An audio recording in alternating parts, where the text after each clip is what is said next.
While Las Vegas police continue their investigation into this fatal DUI crash in Summerlin, according to police sources, the department's also investigating how their own traffic bureau handled this crash, and going so far as stripping traffic captain Nick Farisi from duty.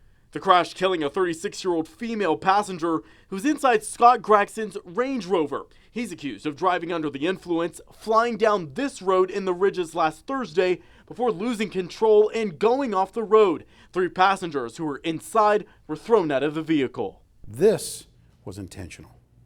Mr. Gregson took those drinks and he intentionally drank for hours. The investigation surrounding the crash intensifying the very next day when Metro Police Traffic Captain Nick Farisi was removed as captain on Friday. This captain has a lot of experience.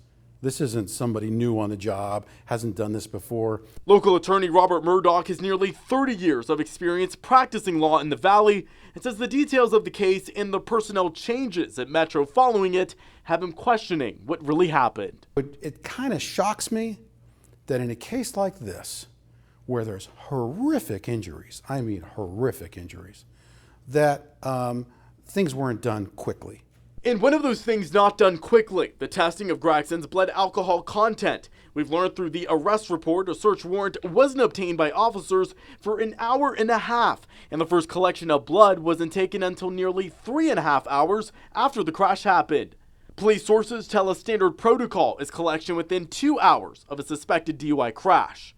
Officers in the report did explain the delay, but attorney Murdoch isn't buying it. They're blaming heavy traffic, a complicated scene, and problems with the electronic warrant system. Come on, it doesn't happen.